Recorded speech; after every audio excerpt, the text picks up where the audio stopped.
pero es una serie de lo más importante de acuerdo a la época en la que ahorita la iglesia se encuentra viviendo.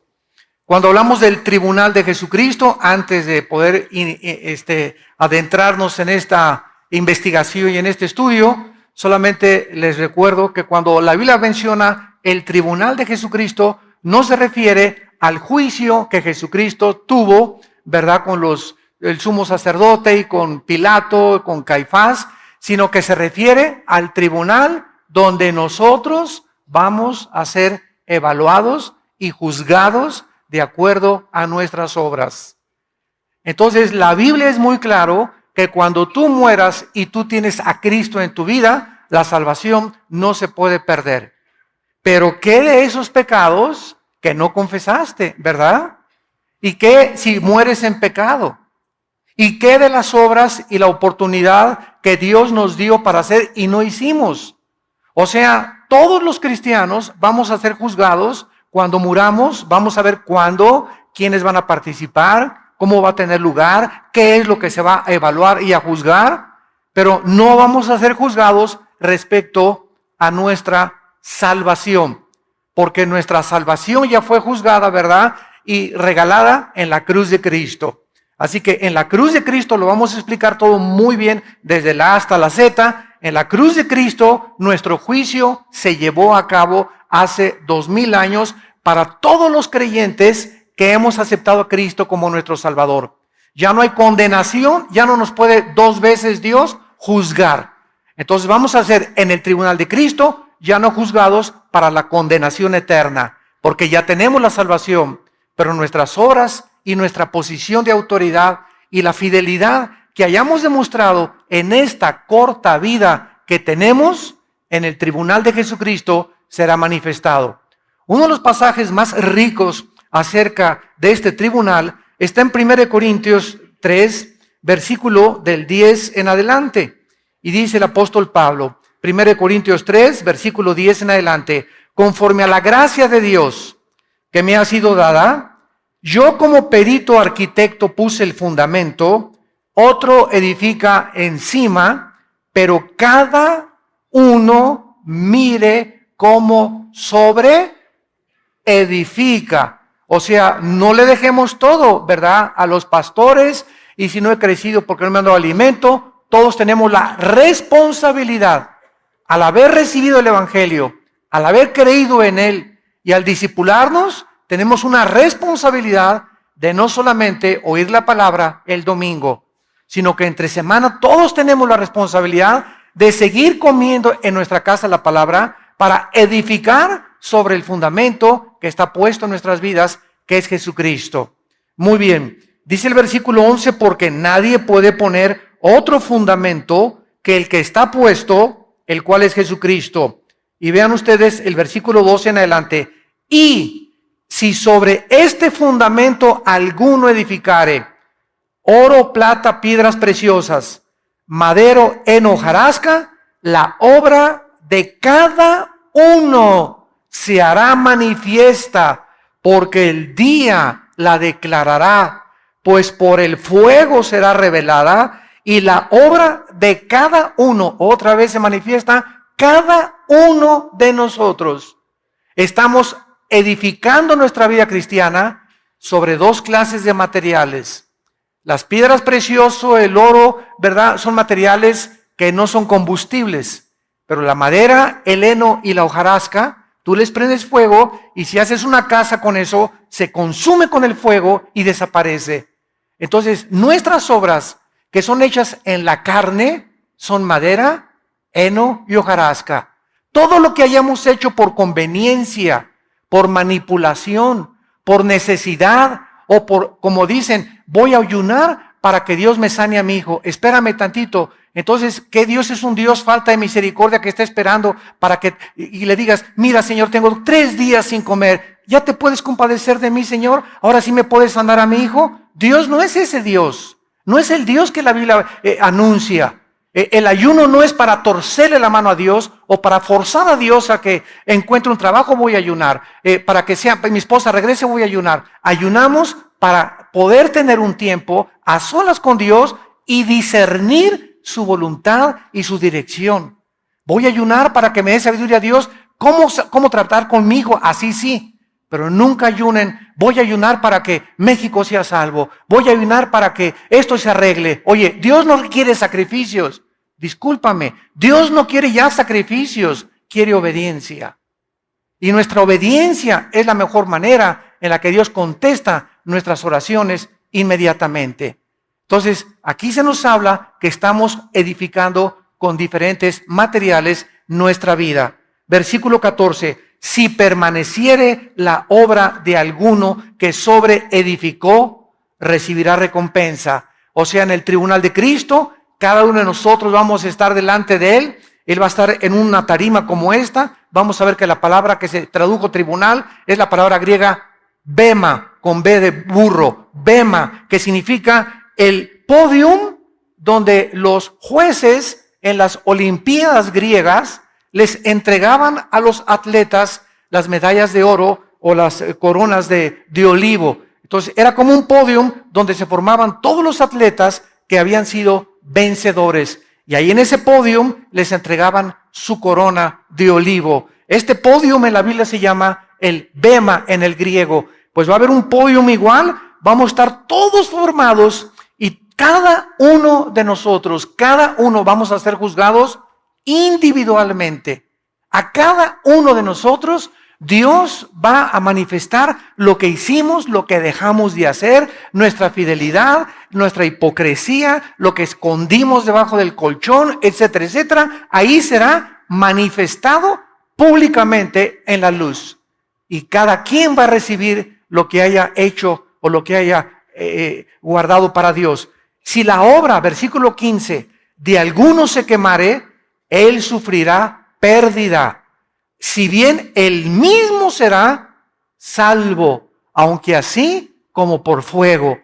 ¿No sabéis que sois el templo de Dios y que el Espíritu mora en vosotros? Si alguno destruye el templo de Dios, Dios le destruirá a él, porque el templo de Dios, el cual sois vosotros, santo es. Vean ahora 2 de Corintios, capítulo 5. 2 de Corintios, capítulo 5, versículo 10. Vamos a tratar de leer algunos versículos para establecer nuestro fundamento teológico. 2 de Corintios 5, 10. Porque es necesario que todos nosotros, cuando Pablo dice todos nosotros, ¿de qué está hablando? De los cristianos. Aquí no está incluyendo a los no cristianos. Lo vamos a ver más adelante.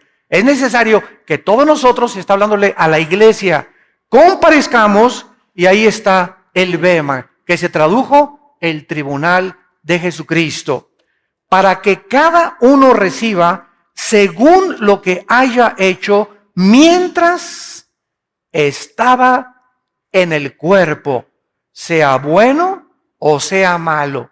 En este tribunal, en este juicio de los cristianos, todos nosotros vamos a recibir lo que hayamos hecho mientras estábamos en esta corta vida, desde que te convertiste hasta tu muerte.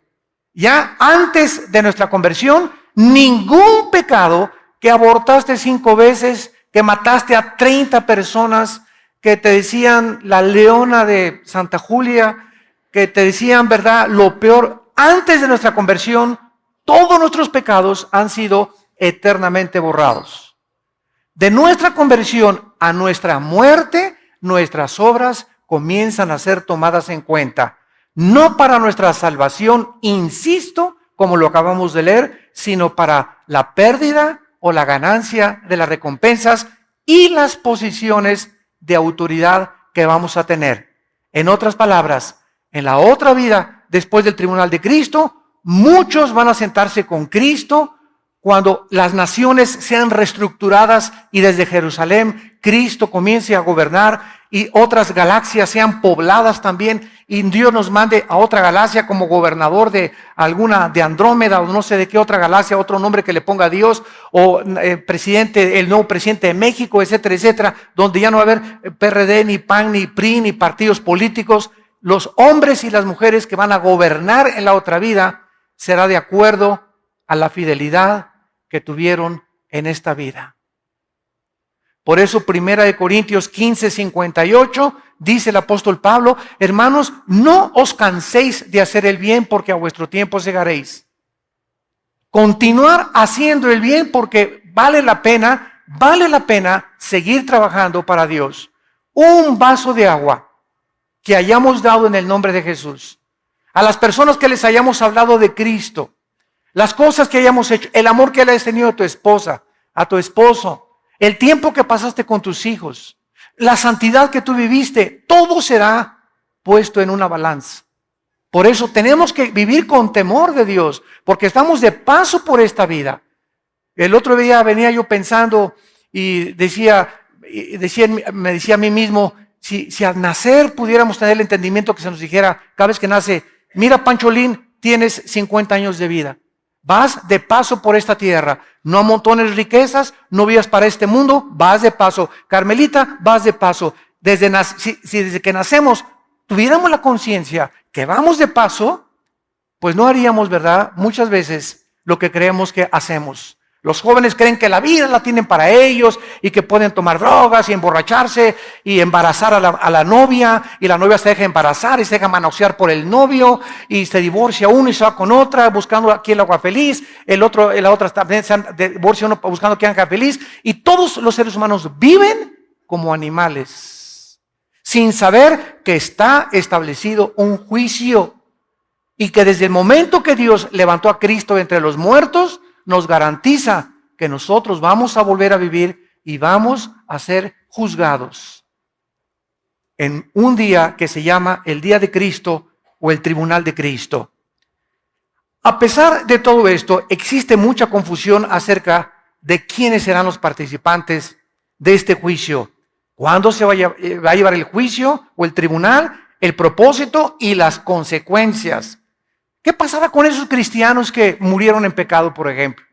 ¿Qué pasará con aquellos que dicen en la primera carta de Juan que cuando vengan a Cristo se van a alejar de Cristo avergonzados? ¿Qué acaso estas personas van a perder su salvación? ¿Qué significa perder recompensas? ¿Qué recompensas vamos a recibir y qué es lo que vamos a perder? Todo esto lo vamos a cubrir en esta serie preciosa. Muy bien, en este tribunal no habrá, vuelvo a insistir, ninguna condenación ni castigo judicial para los pecados de los cristianos confesados o no confesados.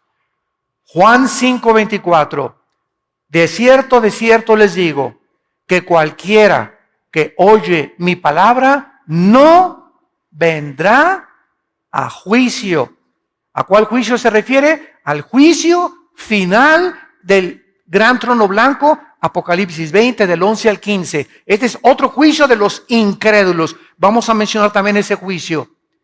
Cualquiera que oye mi palabra y crea al que me envió, no vendrá a condenación. Esa palabra condenación, crino, con K, en el griego significa juicio judicial, condenatorio o sentencia. Cualquiera que crea en mí y me acepte como su Salvador, jamás podrá ser condenado 2 veces. ¿Por qué? Porque yo ya pagué por todos tus pecados en la cruz del Calvario. Y si hubiera algún pecado en tu vida por el cual se tiene que pagar, Cristo tendría que volver a morir 2 veces. Esta es la razón por la cual la salvación no es por las obras. El otro día me dijo un hermano: oye, pero yo todavía no sé si se pierde la salvación o no se pierde la salvación. Le dije: cuando Cristo murió, ¿por cuántos pecados murió en la cruz? ¿Por tus pecados pasados, presentes o futuros? Él mismo me lo contestó. Murió por mis pecados pasados, presentes y futuros, porque él dijo: concluido está, terminado está, se acabó, no hay nada más que agregarle a su muerte en la cruz. Entonces, si muero en pecado, me dijo él, me voy al cielo. Le dije: sí, te vas al cielo, claro que te vas al cielo. Pero, ¿sabes una cosa? Después vas a ser, en el tribunal de Cristo, vas a enfrentar esos pecados. Y vamos a ver en esta serie cuáles son las consecuencias de cristianos que creen que como no se pierde la salvación, pueden vivir con libertad o con libertinaje. Dice Gálatas 5:10, a libertad fuimos llamados, solamente que no usemos como ocasión de pecar la libertad que Dios nos ha dado. Romanos 6, ¿qué pues? ¿Pecaremos para que la gracia de Dios abunde? De ninguna manera, dice el apóstol Pablo. Porque los que hemos sido bautizados en Cristo, hemos sido bautizados en su muerte, en su sepultura y en su resurrección. Cualquier persona que diga, como no se pierde la salvación, voy a pecar, esa persona no es salva. Porque cuando eres salvo, esa gracia de Dios, que nos es impartida por el Espíritu Santo, nos mueve a no querer pecar. Pecamos porque estamos en un cuerpo imperfecto. Y no hay nadie que no haya pecado más que Cristo. Pero cuando la gracia de Dios está en tu vida, ya no quieres pecar. Y cuando pecas, lloras y te frustras y te amargas y te sientes mal. ¿Qué hice, Dios mío? Antes de que tuviéramos a Cristo, pecabas como si comieras una concha, te la metes a la boca, te limpias la boca y dices, no he hecho nada. Dormías, ¿verdad? Como si nada. Y seguías pecando y pecando y pecando y matabas y fornicabas y pornografía y no tenías ningún sentimiento de culpa en tu corazón. ¿Por qué? Porque no tenías al Espíritu Santo. Pero cuando recibimos a Cristo, el Espíritu Santo entra a nuestra vida para convencernos, para no dejarnos ya tranquilos. Dice en Efesios, no apaguéis la obra del Espíritu Santo. Porque hay cristianos que si siguen pecando y siguen pecando y siguen pecando, llega un momento en que el Espíritu Santo, dice desde Génesis 6, mi espíritu no contenderá contra el hombre. El Espíritu Santo te deja, lo apagas dentro de ti. ¿Qué significa que se apaga el Espíritu Santo? No significa que perdemos la salvación, significa que le quitamos el poder que Él nos quería dar para vivir para Dios. Las fuerzas que Él nos quería dar, las perdemos. El valor que Él nos quería dar para testificar, lo perdemos. Y como somos cristianos y vivimos en pecado, comenzamos a vivir tristes, frustrados, amargados, porque la persona más miserable de este mundo no son los no pecadores, sino los cristianos que viven en pecado. Porque viven con un pie en el mundo y con un pie con Cristo. Y como el Espíritu Santo no los deja y su conciencia los atormenta, viven miserables. Porque saben que lo que están haciendo es malo, pero no quieren dejar el pecado y no creen que el poder de Dios es más grande para ayudarnos a salir del hoyo en que muchas veces podemos caer. Veamos ahora en Hebreos capítulo 10 estas verdades que acabamos de enunciar en este momento para ir con la Biblia paso por paso en esta preciosa serie, El Tribunal de Jesucristo. Me encanta esta serie porque es una doctrina que une a la eclesiología con la escatología. La doctrina del Tribunal de Cristo, ahorita me explico, une la eclesiología, que es el estudio de la iglesia, con el estudio de las profecías. Porque la eclesiología nos motiva a vivir una vida santa. Cuando conoces qué es la iglesia y que somos partícipes del Espíritu Santo, nos motiva. Y la escatología, porque cuando sabemos que lo que hacemos va a tener consecuencias eternas, pensaríamos dos veces antes de hacer lo que muchos de ustedes están haciendo. Muchos de ustedes pecan, muchos de ustedes tienen amantes, muchos de ustedes se acuestan con su novio. ¿Sabes por qué? Porque no tienen el temor de Dios. Si tú tuvieras el temor de Dios en tu corazón, no harías lo que haces a escondidas. Si tuvieras el temor de Dios, no harías lo que haces cuando nadie te ve. Pero como no hay un temor de Dios en tu vida, haces creyendo que te vas a salir con la tuya. Este fue el pecado de los líderes en el Antiguo Testamento. Dios no nos ve. Y cuando perdemos la conciencia de que Dios sí nos está viendo, mis párpados examinan a los hombres, dice uno de los salmos. Mis ojos ven, mis párpados examinan. Los caminos del hombre están delante de los ojos de Jehová. Proverbios 3. Y Él considera todas sus veredas. Proverbios 6 también. Entonces, cuando estamos conscientes de eso, nos damos cuenta que no podemos escaparnos de Dios. y que tenemos que acudir a su gracia y a la misericordia para que podamos tener el poder de no pecar. Porque separados de Él, nada podemos hacer. Nos separamos de Cristo y perdemos la fuerza, apagamos al Espíritu Santo, comenzamos a vivir tristes porque necesitamos el poder de Dios. No somos suficientes, ninguno de nosotros, para vivir la vida cristiana en nuestras propias fuerzas. Dice en Hebreos 10, versículo 10. En esta voluntad somos santificados. O sea, la palabra santificado significa puestos aparte, separados del mundo. En la voluntad de Dios, nos ha Dios separado del mundo mediante la ofrenda del cuerpo de Jesucristo hecha una vez para siempre. Hecha una vez para siempre. Estos versículos me encanta enseñárselos y lo digo con mucho respeto a los curas católicos. O cuando tengo debates en la televisión con obispos o con personas de otra religión, ¿verdad? Porque siempre les pregunto, ¿qué es la misa? El 99% de las personas a las que tú les preguntes qué es la misa, no saben contestarte. O si te contestan, te van a decir, ¿es la Eucaristía? ¿O es ir allá y persinarse? Pero no saben que la misa, de acuerdo al Concilio de Trento, apúntalo, el Concilio de Trento es el sacrificio de Jesucristo por los vivos y por los muertos. ¿Qué es la misa? Es un sacrificio. Cuando el cura entra al altar, dice, introibo al altare Dei, en latín. Me introduzco al altar de Dios. Le introibo al altare Dei, letiu quetificatet juventute meam, dice en latín. Me introduzco al altar de Dios a ofrecer sacrificio por los vivos y los muertos. De ahí las misas, las has oído, gregorianas. ¿Han oído ustedes de las misas gregorianas?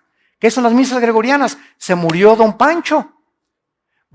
Ya que se muere, vamos a pagar a la iglesia para que le dé una misa gregoriana, o sea, para que lo ayude a salir del purgatorio.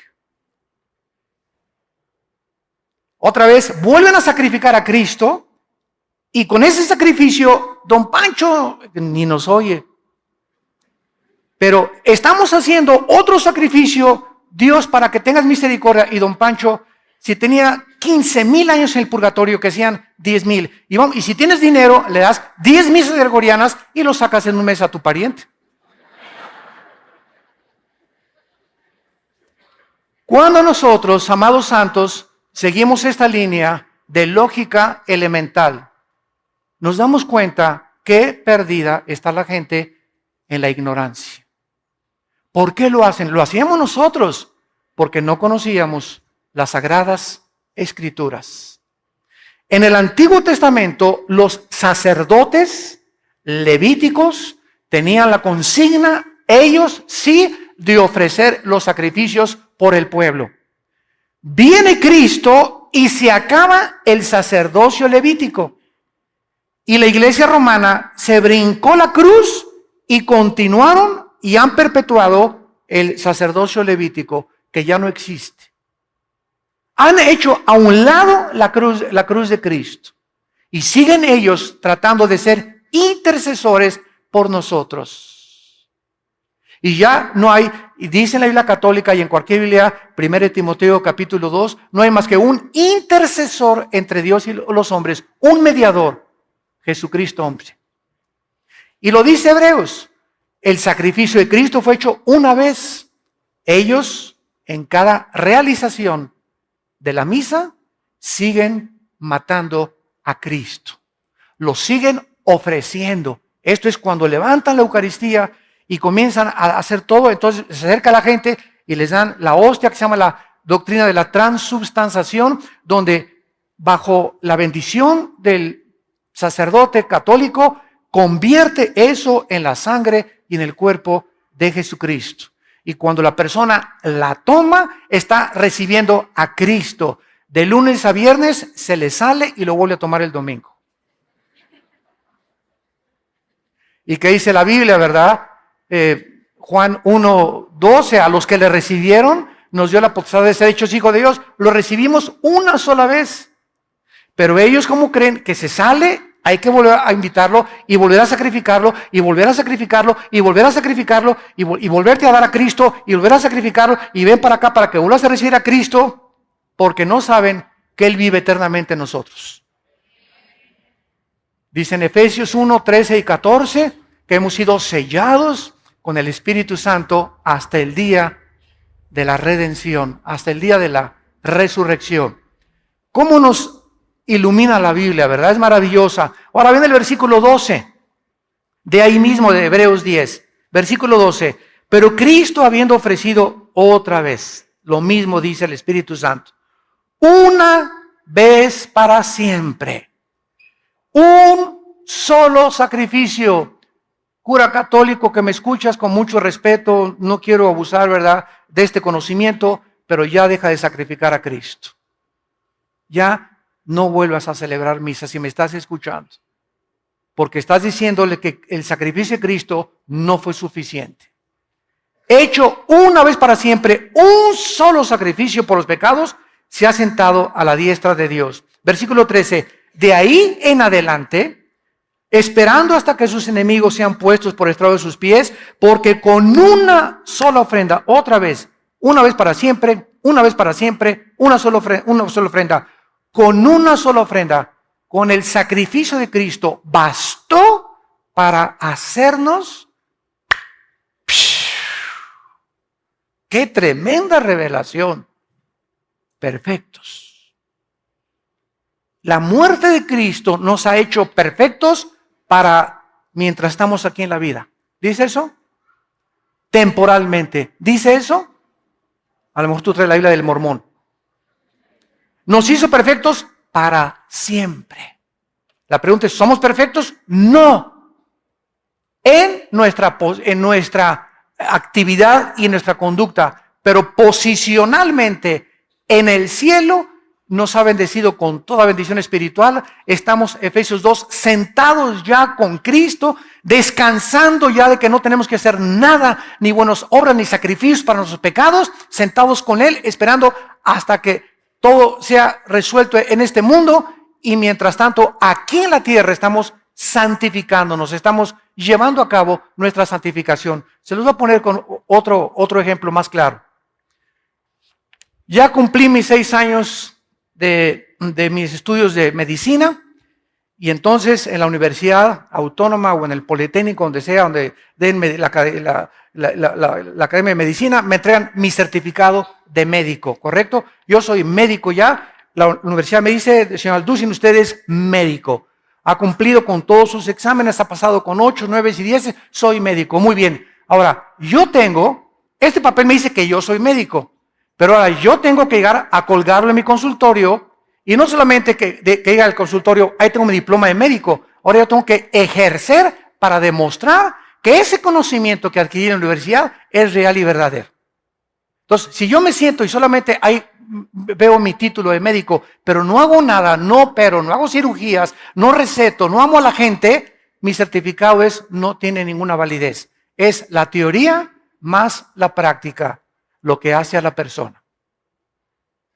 Entonces, la Biblia dice que somos perfectos, ¿no es cierto? La Biblia dice que somos hijos de Dios. La Biblia nos adjudica una posición eterna, pero estamos aquí abajo y nos damos cuenta que no somos perfectos físicamente, pero ante Dios lo somos. ¿Por qué somos perfectos? Porque somos santos y sin mancha, porque todos nuestros pecados han sido lavados con la sangre de Cristo. Y ahora, mientras pecamos, ya no nos condena por esos pecados. Ahora solamente perdemos la comunión con Dios cuando pecamos los cristianos. La salvación no la podemos perder, perdemos la comunión con Él y las bendiciones que podíamos tener y las recompensas en la otra vida.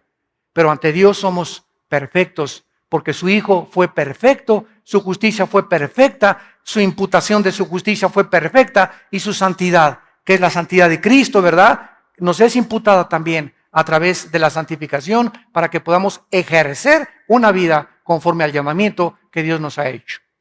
Por eso dice Santiago, oye, tú vienes y me dices que es cristiano.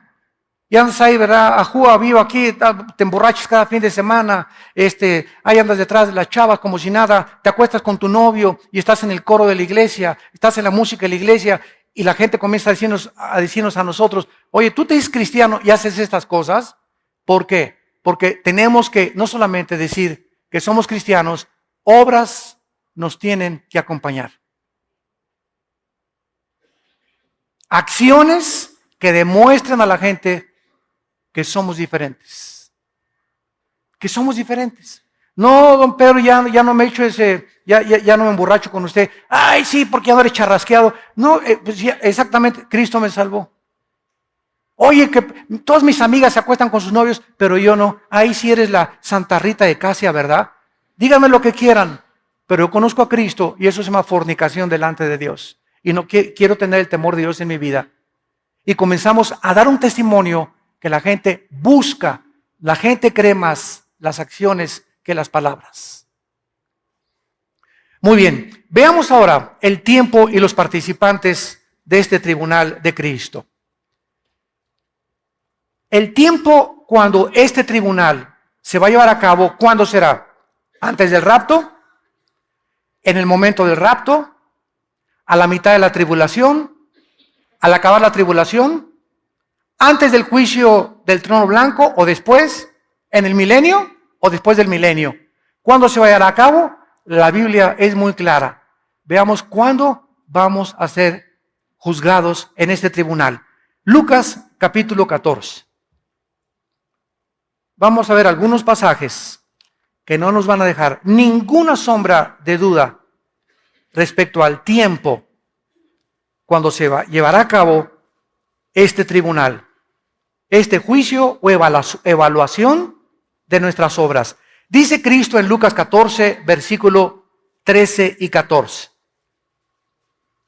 Lucas 14, 13 y 14. Mas cuando hagas banquete, llama a los pobres, los mancos, los cojos, los ciegos, y serás bienaventurado o dichoso, que es lo mismo, porque ellos no te pueden recompensar, pero te será recompensado, ahí está, cuando en la resurrección de los justos. ¿Cuándo recibiremos las recompensas? Cuando todos los justos seamos resucitados. ¿Cuándo se llevará esta resurrección? Primera de Tesalonicenses, capítulo 4, del 13 al 15. Hermanos, les escribo para que no se entristezcan como los demás que no tienen esperanza. Porque si Cristo murió y resucitó, también Dios traerá con Jesús a los que durmieron con él. Por esto digo que con voz de arcángel, con voz de trompeta y con voz de salvación, los muertos en Cristo resucitarán primero. Luego nosotros, los que quedamos, seremos arrebatados juntamente con ellos y así estaremos para siempre con el Señor. Por lo tanto, aliéntense con estas palabras. En el momento que desaparezcan millones de cristianos del planeta Tierra, en ese momento, ¿verdad? ¿A dónde vamos? Todos los que seamos raptados, puede ser hoy en la tarde. Puede ser, a lo mejor ni acabo el mensaje. Y muchos dicen, ¿dónde se fueron? Se los llevaron los ovnis, van a decir. Puede ser hoy en la noche, el arrebatamiento, porque no hay señales para el arrebatamiento. Para la segunda venida hay señales, y verán la señal del Hijo del Hombre. Pero para el arrebatamiento no hay señales. Es inminente en cualquier momento, el día y la hora, nadie la sabe. La segunda venida de Cristo sí es anunciada con muchas profecías y con muchas señales. Cuando dice vendré como ladrón en la noche, no se refiere a la segunda venida, se refiere al arrebatamiento. Porque si se refiriera a la segunda venida, pues entonces cuando el anticristo entre al templo y haga el sacrificio, Mateo 24, y ahí comienza la gran tribulación, lo único que tendríamos que hacer es comenzar a contar 3 años y medio. Y a los 3 años y medio sabríamos que venía Jesucristo y terminaría el Armagedón. Pero el día y la hora, nadie lo sabe, se refiere al rapto, al arrebatamiento de la iglesia. Por eso una cosa es el arrebatamiento, otra cosa es la segunda venida de Cristo. No es la misma cosa. El arrebatamiento de la segunda venida de Cristo no es lo mismo, porque el rapto viene sin anuncio, sin señales, sin ninguna prueba. Puede ser en cualquier momento. Veamos otro pasaje, 1 Corintios capítulo 3, versículo 13. Voy a leer rápido. La obra de cada uno se hará manifiesta, porque el día, ese día, ya sabes qué es el día. ¿Qué día? Siempre que en el Nuevo Testamento, escúchenme estudiantes de la Biblia, vean el día de Cristo, ese día se refiere al tribunal, al día en que vamos a ser juzgados. El día es el sujeto de la revelación y será un día revelado con el fuego. Ahora, el contexto que sigue a continuación se sigue desarrollando por los demás apóstoles. Por ejemplo, en 1 de Pedro 5, versículo 4. Y cuando aparezca el príncipe de los pastores, vosotros recibiréis la corona incorruptible de gloria. Filipenses capítulo 2, versículo 16. Asidos de la palabra de vida, para que en el día de Cristo, subrayen siempre que vean el día de Cristo en su Biblia, para que en el día de Cristo yo pueda gloriarme, dice Pablo, de que no he corrido en vano, ni en vano he trabajado. Pablo le dice a los filipenses, estudien la Biblia, santifíquense, échenle ganas, ganen las almas para el reino de Dios. Ama a tu esposa, ama a tus hijos, pasa el mayor tiempo que puedas con tu familia, porque el mayor tiempo que pasamos con la familia es el tiempo más precioso que tenemos en esta vida. No con los amigos, no en el cine, aunque digo, no soy enemigo de películas que sean buenas, ¿verdad? Con buena clasificación. No en fiestas, y hay fiestas también buenas, pero dediquemos tiempo a la familia.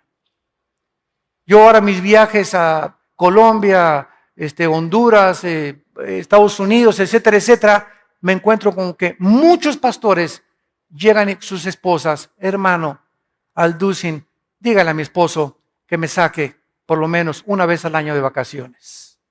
¿Cómo, hermana? ¿Que ustedes no tienen vacaciones? Pues es que mi esposo dice que tiene que ganar muchas almas para Cristo. Y está muy ocupado en la obra de Dios. Y le dije, ¿sabe una cosa? Su esposo ya se fue al extremo. Porque usted es la principal obra de Dios en su esposo. Porque nuestra esposa es nuestra principal oveja. Entonces podemos ganar el mundo y ser obscuridad de nuestra casa. Candil de la calle, oscuridad de la casa. Y así hay muchos muchachos también. Por acá y por allá, iban a los campamentos y todo, y llegan a su casa, no se obedecen a sus papás, no se someten a los papás, no les dan buen testimonio, tienen mal testimonio en la escuela, pero eso sí, aleluya, gloria a Dios en los campamentos, y gracias a Dios que van a los campamentos, pero quiero que entiendas que lo que Dios aprecia es la vida en la familia. El matrimonio es el gimnasio del hogar. Hermanos, que usted no sabe la cara de dinosaurio de mi esposo. Vete acostumbrando porque el diablo la tiene peor, le digo. Es que usted no sabe que mi esposa, esto y el otro, es que precisamente el estar aguantando eso de tu esposa te está fortaleciendo. El estar aguantando eso de tu esposo te está fortaleciendo, te está blindando, te está dando carácter, te está dando paciencia, te está dando visión, te está acercando más a Dios, estás tratando de ya llorar por Dios, Padre Santo, te pido, te ruego. Todas esas cosas, esas presiones que tenemos, esos sufrimientos en el matrimonio, con los hijos, en la familia, sirven para formar nuestro carácter. Santiago 1, del 2 al 4. Tengan por sumo gozo cuando el dinosaurio te ladre. En el lenguaje de zapoteco. Tengan por sumo gozo cuando se hallen en diversas pruebas. Ay, hermano, no saben qué prueba me encuentro. Esas pruebas son una bendición. Me corrieron de mi trabajo, es una bendición porque mientras no ha sido por robo ni por fraude, Dios tiene lo mejor para ti. Dios está probando tu confianza en Él. Tengan por sumo gozo cuando se hallen en diversas pruebas, sabiendo que la prueba de vuestra fe produce paciencia. ¿Y para qué quiero paciencia, Señor? Porque si no tienes paciencia, Hebreos 6 y Hebreos 10, nunca recibirás nada de Dios. Sin paciencia te vas a casar antes de tiempo. Sin paciencia vas a comprar un coche cuando no era el tiempo de Dios.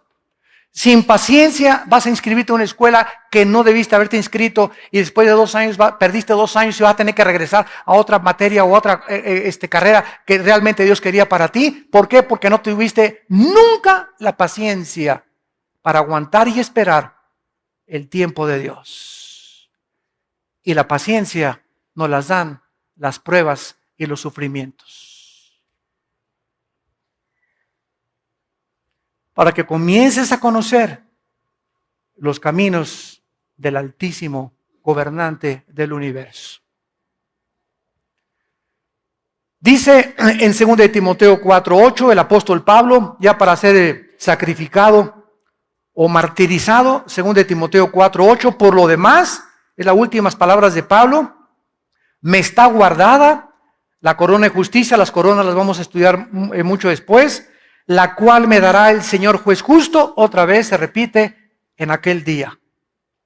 Pablo estaba seguro que al morir él no iba a ser recompensado. Ahorita hay miles de cristianos en el cielo, desde Pentecostés hasta nuestros días. Y ninguno de los cristianos que están en el cielo, Apocalipsis 6, del 12 al 14, ninguno ha sido recompensado. Están esperando, se les han dado vestiduras blancas, están esperando el día de nuestra resurrección. Ellos ya están en el cielo, pero nadie ahorita ha sido recompensado. Tenemos que estar todos los cristianos ya en el cielo para ser recompensados. Y en ese momento es cuando recibiremos los premios de Dios. Así pues, las recompensas de los santos, para dejarlo claramente establecido, van a ser entre el arrebatamiento de la iglesia y la segunda venida de Cristo a la tierra. Entre el arrebatamiento de la iglesia y la segunda venida de Cristo va a haber un tiempo de 7 años de tribulación. Mientras la tribulación está aquí en la tierra, nosotros en el cielo estaremos siendo recompensados y ante el tribunal de Cristo. ¿Cómo lo sabemos? Porque en el capítulo 19 de Apocalipsis aparecen las bodas del Cordero. Y no podemos estar en las bodas del Cordero sin antes habernos presentado a ser evaluados y juzgados por nuestras obras mientras estábamos en el cuerpo. Ahora, para terminar, ¿quiénes van a estar en este tribunal?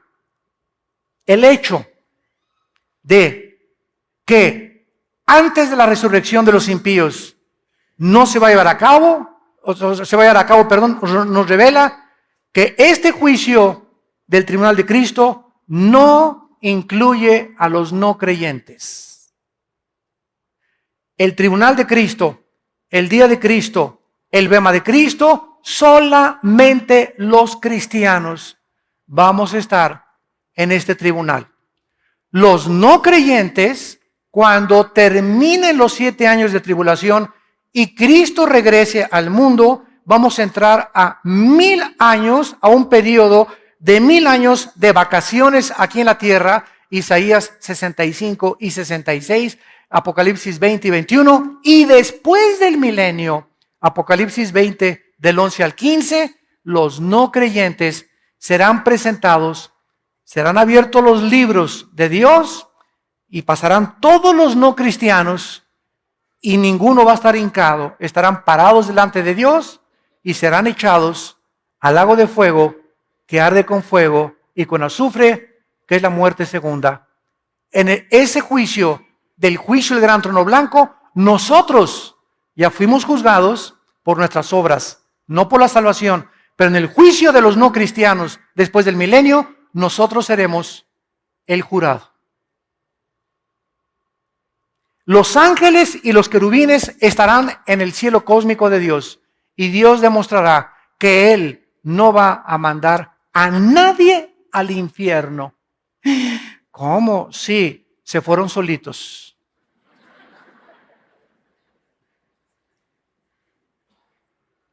Una señora me dijo hace mucho tiempo, es que, oiga hermano, yo estoy seguro, Dios es bueno, Él no puede mandar, Él es amor, Él no manda a nadie al infierno. Le dije, amén, amén, amén, yo estoy de acuerdo con usted, hermana. Entonces el infierno no existe. Le dije, claro que sí existe. Dios no va a mandar a nadie y por eso mandó a su Hijo a morir en una cruz. Por eso nos dejó la Biblia, por eso nos mandó al Espíritu Santo, por eso se sigue predicando el Evangelio a todo el mundo. Los que estén en el infierno es porque ellos escogieron pasar la eternidad ahí. No pudieron vivir contentos con los santos en esta vida, no podrán estar contentos en el cielo con nosotros tampoco. Porque para que vivas en el cielo, tienes que haberte acostumbrado a vivir con los santos de Dios, imperfectos en esta tierra. Una vez alguien me dijo, ay hermano, es que todas las iglesias apestan, todas las iglesias son imperfectas, todas las iglesias son una bola de hipócritas. Y yo le contesté, y le dije, ¿te acuerdas el arca de Noé? Ah, sí, claro que me acuerdo. Le dije, ¿te imaginas los olores que había dentro? Púchila, de popó de camello, de elefante, de canguro, de chango, de chita y todo. Pero ¿sabes una cosa? A pesar de los malos olores, estaban lejos del juicio afuera de Dios al mundo. Entonces, es preferible pasar un tiempo con malos olores aquí en la iglesia y la hermana huele feo y la hermana tiene cara hipócrita y este hermano me hizo el otro y todo eso. Es preferible aguantarnos y soportarnos y tolerarnos un poco de tiempo que estar en el juicio de Dios en el día de la tribulación. ¿Amén? Así es. Muy bien. En segundo lugar, este juicio no va a incluir, claro, a los no cristianos. En segundo lugar, los cristianos que se conviertan en la tribulación. Porque cuando el anticristo mande matar, ¿a quién va a matar? ¿A los ateos? No, ¿verdad? El anticristo va a mandar matar a judíos, mesiánicos, creyentes en Yeshua, en Jesús, y a cristianos como nosotros. Entonces, esos cristianos, Apocalipsis capítulo 7, están en el cielo, van a resucitar, están en el cielo, ellos no van a ser juzgados en este tribunal. Y durante el milenio no pueden estar incluidos tampoco en este evento. Y en tercer lugar, en este tribunal tampoco estarán los santos antes de Pentecostés, antes de la cruz de Cristo. De Adán a la cruz de Cristo, los santos del antiguo pacto, del Antiguo Testamento, no van a encontrarse en este tribunal. Veamos esta verdad en el libro de Daniel, capítulo 12. Todos los santos antes de la cruz y de Pentecostés no van a encontrarse en este tribunal. Dice Daniel capítulo 12, versículos del 1 al 3. En aquel tiempo se levantará Miguel.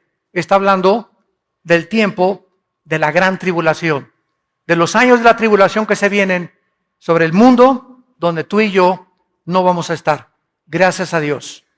Se levantará Miguel, el gran príncipe que está de parte de los hijos de tu pueblo. En la Biblia, el arcángel Miguel es el jefe de los ángeles en el cielo que defiende, ha defendido y se enfrentará con Satanás en Apocalipsis 12, versículo 12, para defender a Israel.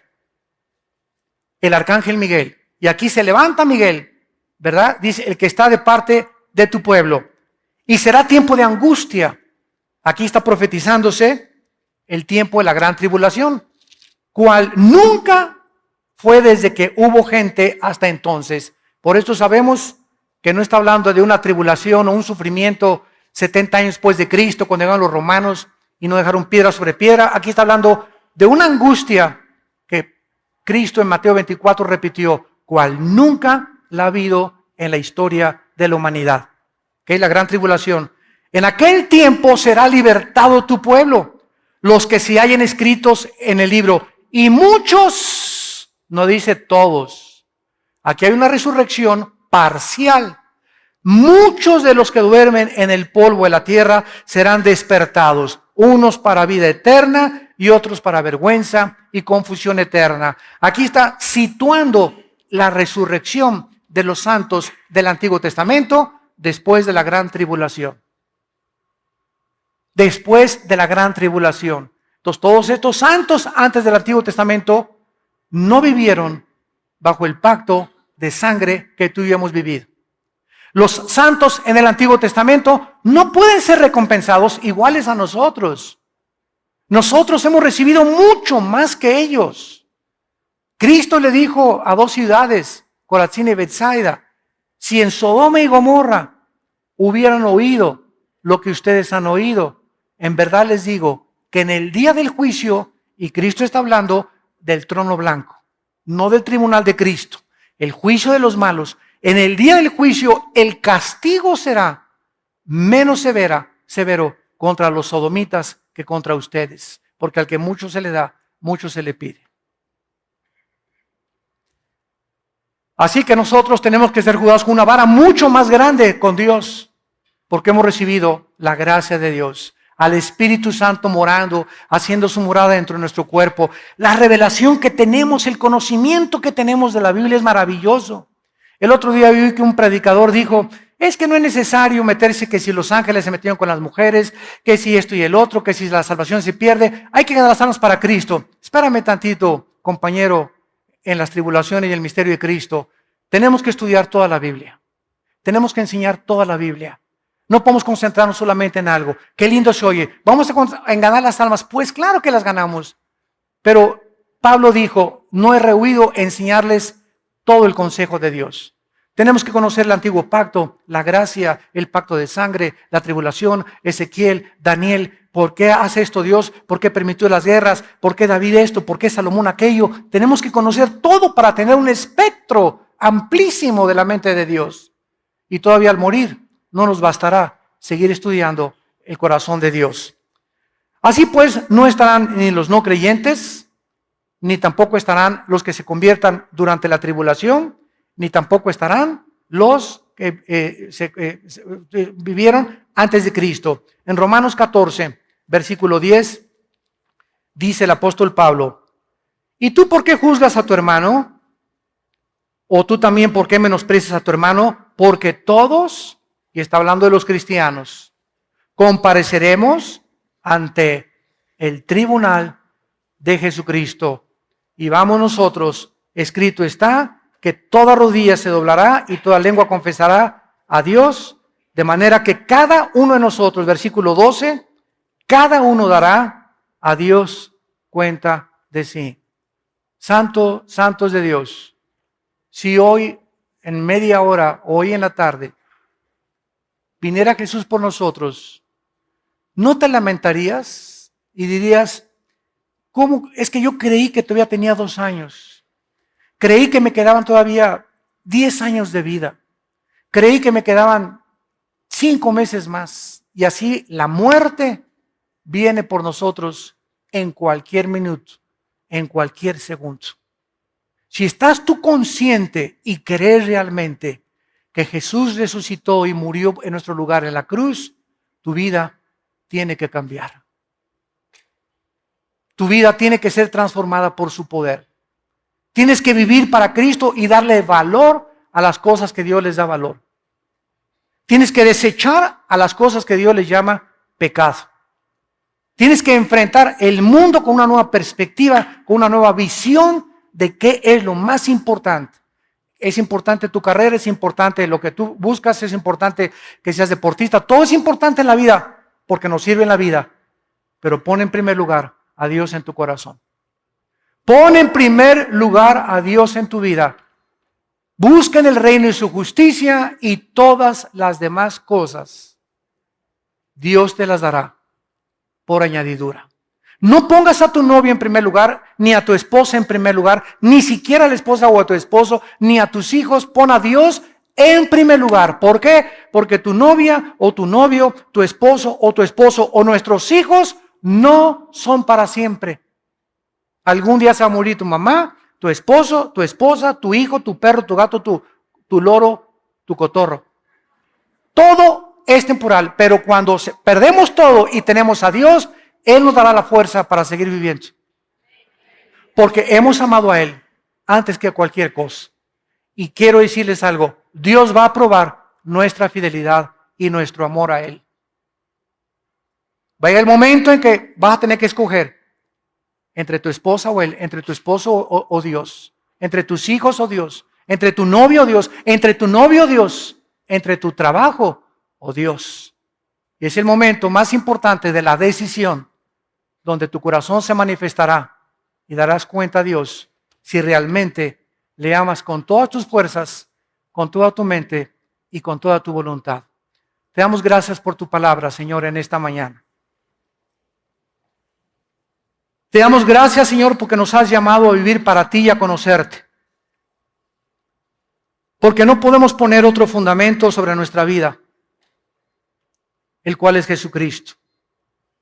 Y sobre este fundamento tenemos que edificar oro, plata y piedras preciosas. Obras que valgan la pena. Sacrificios que valgan la pena. Palabras que valgan la pena de bendición a la gente que nos rodea. Y mantener nuestra integridad delante de tu trono. Porque la obra de cada uno de nosotros, todo lo que hayamos hecho, será juzgado, será evaluado en el tribunal de tu Hijo Jesucristo, quien murió y resucitó para que nosotros ya no vivamos para nosotros mismos. Porque si vivimos, para Él vivimos. Y si morimos, para Él morimos.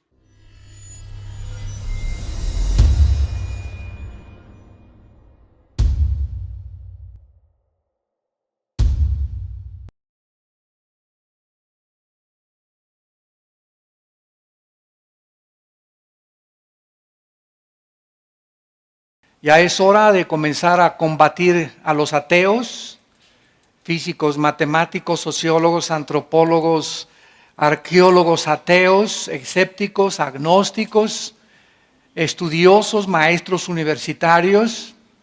Ahora el próximo mes tengo una conferencia de líderes en una universidad en Omaha, Nebraska, la pueden ver en nuestra página de internet, con puro personas de nivel universitario en Estados Unidos, maestros también, muy preparados todos.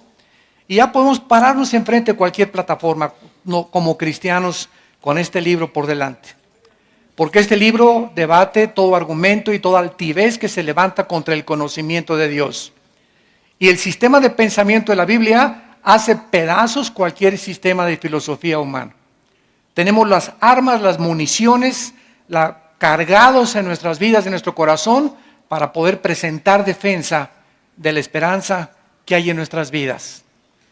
En este mensaje acerca de las evidencias de la existencia de Dios, vamos a comenzar a hacer algunas preguntas o interrogantes, las cuales vamos a ir contestando y vamos a ir desbaratando filosofías y argumentos en contra de la existencia de Dios. Esto es muy importante para todos ustedes por la televisión que nos ven, que están en la universidad, a sus maestros como estudiantes en la secundaria, en la primaria también, para que tengas armas y puedas contestarle a los maestros la absurda e irrazonable manera de pensar de negar a Dios. ¿Es razonable creer en Dios? O sea, partiendo del razonamiento, ¿es razonable creer en Dios o es irrazonable creer en Dios? ¿Puede probarse la existencia de Dios sin apelar a creencias religiosas o sin que alguien nos tenga que decir, es que tienes que creer en Dios porque es un dogma de fe? ¿Podemos probar la existencia de Dios sin que seamos obligados a creer en Dios?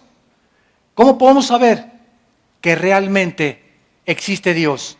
¿O no hay manera de saber que Dios existe? ¿Existen evidencias para la existencia de Dios? Millones de personas actualmente viven completamente ajenas a la realidad de la existencia de Dios. O tal vez piensan que se fue Dios de vacaciones, o que solamente somos iguales a los animales y que existimos sin ningún propósito ni sentido para vivir. Este concepto popular puede proveerle a millones de seres humanos pues cierta libertad y autonomía, pero jamás les podrá librar de la vaciedad y de la falta de propósito para sus vidas. Continuamente estoy leyendo acerca de billonarios, deportistas famosos, artistas de cine, políticos que continuamente vemos que tienen casas de 50, 75 millones de dólares. Una serie de vehículos, ¿verdad? 10, 15 vehículos de los más exóticos que te puedas imaginar. Cuando son entrevistados estos artistas, deportistas, políticos, dueños de empresas multimillonarias, confiesan el 95% de ellos: soy una persona enteramente vacía, rodeada de cantidad de cosas y de cantidad de gente, pero en mi corazón y en mi vida soy la persona más sola del mundo. Una de ellas es un mexicano muy conocido y tal vez reconocido como el más grande millonario de México, que continuamente expresan su soledad y la vaciedad de sus vidas. Millones de personas también actualmente tienen medios para vivir, pero sin embargo no tienen significado para vivir. En Eclesiastés capítulo 6, versículo 1 y 2, el rey Salomón comenzó a examinar la vida sin Dios, porque él apostató, el rey Salomón apostató.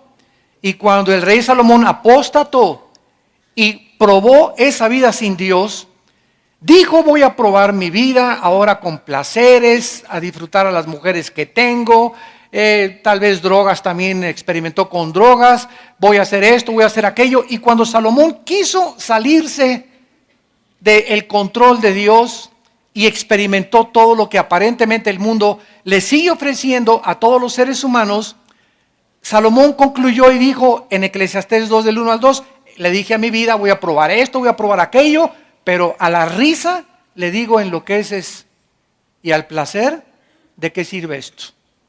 Entonces, tenemos ejemplos como el de Salomón, ¿verdad? Cantidad, como repito, actualmente en políticos, deportistas, artistas, que llegan a la misma conclusión. Actualmente tenemos también contactos aquí en México, ¿verdad?, con muchos artistas que se están convirtiendo, vedettes que se están convirtiendo, como ustedes no se imaginan. Tenemos una cantante muy famosa en México, ¿verdad?, que ya levantó una iglesia, gracias a Dios, y a su iglesia asisten cantidad de artistas y cantantes famosos, y todos llegan así. Vengo, ¿verdad?, del mundo artístico, de todo el mundo me alaba mi cuerpo precioso, vedettes con unos cuerpos increíbles, parecen Barbies, y divorciadas 2, 3 veces, operadas 50 o 100 veces, o no sé cuántas veces. Levanta la mano y se les levanta la patita también cuando se mueven muchas veces, ¿verdad? Y esto lo comprobaron en el último Miss Universo. En el último Miss Universo que hubo, el 80% de las muchachas en Miss Universo, el último que hubo, menores de 23, 24, estaban todas, el 85%, tenían más de 4, 5, 6 cirugías en su cuerpo. Que más pompis, que más pantorrillas, que más esto, que más busto, etcétera, etcétera. O sea, llegan esas mujeres que no han desarrollado sus músculos, ni sus tejidos, ni sus tendones. Y como dice el más grande de los cirujanos plásticos que vive en Miami, Florida, si una mujer se opera antes de los 40 años, arruina para siempre su cuerpo, porque los tejidos no han sido completamente afirmados. Entonces se les comienza a los 30 años a deformar, o se les hace la boca así, o se les cierran los ojos, o se les jala más, y ya no son ellas. Entonces, ¿cómo es posible, verdad, que antes de esa edad ya quieran ellas meterse cuchillo? Pero todo, ¿por qué? Por la competencia que existe. Es que es bella, quiero ser más bella que ella. Y desgraciadamente, si tú te metes a una telenovela, escogen a las mujeres más bonitas y a los hombres más guapos. Y creemos que así somos todos. Y no es cierto. La mayoría tenemos cara de armadillo. Entonces, Dios, y creemos y les tenemos envidia, ¿no? Y sabes que esos galanes que tuvieron esas muchachas, tú no sabes lo que se conoce como la maldición de la belleza. El precio que se paga por ser tan bello, tan guapo, tan bonita. ¿Por qué? Porque llega el momento en que esas muchachas no se conforman con uno, y viene el otro millonario y le ofrece otro, y se van con el otro y con el otro, y llegan a los 30, 35 años de edad, ya le entregaron su cuerpo a más de 20 hombres, comprobaron con todos y ninguno les pudo satisfacer, porque se creen tan bonitas que necesitan lo mejor, y pueden andar de uno y en otro y en otro. La maldición de la belleza. Qué padre, ¿verdad?, que te cases con alguien mejor con cara de armadillo, ¿verdad? Y que tu matrimonio dure mucho más tiempo y que te des cuenta que un matrimonio no puede estar basado en la belleza externa. A la luz de nuestra crisis social, en el Salmo 49, el rey David escribió estas palabras. Salmo 49, del 11 al 2. Su íntimo pensamiento, o sea, de todas estas personas que estamos hablando y que nos rodean, el íntimo pensamiento de estas personas es que sus casas serán eternas. Piensan que les va a durar todo y que lo que tienen es eterno y se aferran a los bienes materiales. Sus habitaciones para generación y generación dan sus nombres a sus tierras. Esto es increíble porque hasta las iglesias ha entrado esto. Yo conozco iglesias donde si tú das cierta cantidad de dinero, a tu banca le ponen tu nombre. Increíble. Y esa banca solo tú te puedes sentar ahí. O sea, tienes una acción, ahora sí que se podría llamar, ¿verdad? Acciones dentro de las iglesias. O te dicen que si mandas predicadores y mandas tal cantidad de dinero, te van a mandar grabar en tal parte o en tal pared con letras de oro tu nombre. Entonces, todo esto, ¿verdad?, viene de la mercadotecnia mundana que se está infiltrando a la iglesia cristiana y que comenzamos a darnos cuenta, ¿verdad?, que a mí qué me importa que mi nombre o no esté mi nombre. El que es glorificado en la iglesia es el Hijo de Dios, Virgen de la Macarena.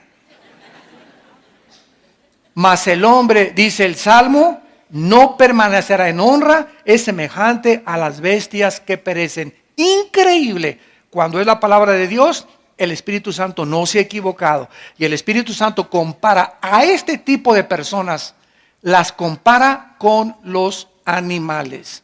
¿Por qué? Aunque no son animales, porque llevamos la imagen y la semejanza de Dios, viven solamente para trabajar, para comer y para dormir. ¿Qué hace una vaca? ¿Qué hace un burro? ¿Qué hace un perro? Comen, se duermen. Las vacas, todo el día, paste, y se duermen, y se levantan, y comen, y duermen. Los animales para eso viven. Pregunta una persona, oye, ¿tú para qué trabajas? Para comer, ¿y para qué comes? Para trabajar. ¿Y no hay otro propósito en tu vida? ¿No has podido descubrir a Dios? ¿No te das cuenta que puedes disfrutar de viaje a Acapulco, o con dinero o sin dinero disfrutar la vida? No. ¿Por qué? Porque todas sus metas y todos sus objetivos son hacer dinero. Y se enseña a los hijos, dice, cásate con un muchacho que tenga esto, que tenga convertible, que tenga dinero y con una muchacha bonita, y creemos que ya está garantizado nuestro destino. Dice el versículo 16 al 20 del mismo capítulo 40 de los Salmos, no temas cuando se enriquece alguno, cuando aumenta la gloria de su casa, porque cuando muera no llevará nada, ni descenderá tras él su gloria. Aunque mientras viva, llame dichosa su alma, y sea loado cuando prospere, entrará en la generación de sus padres, y nunca más verá la luz. El hombre que está en honra y no entiende, otra vez se vuelve a repetir, es semejante a las bestias que perecen. El doctor Erich Fromm, que no era cristiano, pero está reconocido en el mundo académico como uno de los más grandes especialistas en la conducta humana, el doctor Erich Fromm escribió estas palabras que están bastante relacionadas con lo que acaba de decir el rey David. Dijo así el doctor Fromm, la mayoría de las personas que me visitan sufren de una muerte interior del alma. Viven en medio de la abundancia, pero no tienen gozo ni tienen paz. Estamos hablando de un psiquiatra, ¿verdad?, que famosísimo, reconocido como de los mejores que hay, que está reconociendo que hay algo mucho más en sus pacientes que les hace falta. En otras palabras, me visitan millonarios, me visitan hombres, médicos, diputados, políticos, y me doy cuenta que todas estas personas que me visitan no se diferencian de los animales, son como zombies. Parece que no tienen alma. No tienen más que un objetivo, vivir para qué, y ya que tengo dinero, ya que tengo belleza, ¿y ahora qué sigue? Ya fui presidente de la República, te dura 6 años, compadre, el puesto. Ya fuiste gobernador, te dura 4 años o 6 años. Y cuando acabes eso, ¿qué? Y ya soy guapo, y ya soy artista, y cuando llegues a los 40 años, que tengas cara de rana, ¿verdad? Y que ya se te haya quitado de la belleza y todo, ¿qué? ¿Vas a seguir viviendo en eso, obsesionada, como las artistas de Hollywood? Como Elizabeth Taylor, que a los 80 y tantos años de edad se casó la niña 9 veces. Veamos ahora entonces la importancia de tener a Dios.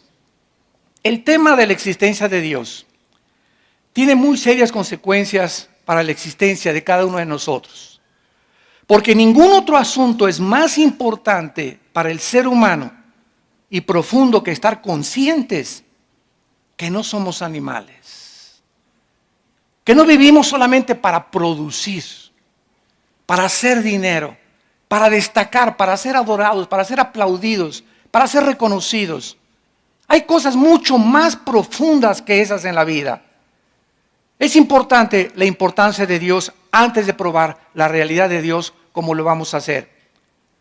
Hace algún tiempo un oficial de policía observó a un hombre en la orilla de un puente que estaba listo para aventarse y suicidarse. El policía se acercó con este suicida potencial y le dijo: hagamos un trato, dame 10 minutos para probarte que vale la pena vivir. Y entonces te doy yo a ti 10 minutos si tú me demuestras por qué no vale la pena vivir, y te avientas entonces. Bueno, pasaron 20 minutos y entonces le dijo el policía: si no te convenzo, te puedes suicidar. Después, de acuerdo a esta historia, después de los 20 minutos, los dos se tomaron de la mano y se brincaron hacia abajo.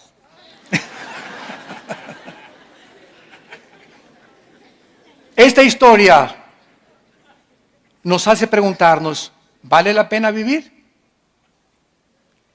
¿Cuál es la base lógica? ¿Cuál es la razón de nuestra existencia? ¿Para qué vivimos? ¿Cuál es la base de nuestros valores morales? ¿Cuál es la base de todas las cosas morales y racionales? ¿Cuál es la base de nuestra dignidad y de nuestra personalidad? Un gran hombre también literato, William Shakespeare, inglés, escribió Hamlet y otras obras. Yo me recuerdo cuando era joven que también estuve mucho tiempo en el drama y me encantaba la actuación. En una obra de teatro en la escuela me dieron el papel de Hamlet: morir, vivir, dormir no más. Y aquí el problema: ¿qué es más levantado para el espíritu, sufrir los golpes y los dardos de la insultante fortuna, o levantar las armas contra un piélago de calamidades y haciéndole frente a acabar con ellas? No se me olvidan todavía todas esas frases de la obra de Hamlet que tenía yo que repetir. Y es lo que dice Hamlet: morir, dormir no más. O sea, ¿no te gusta vivir? Mátate.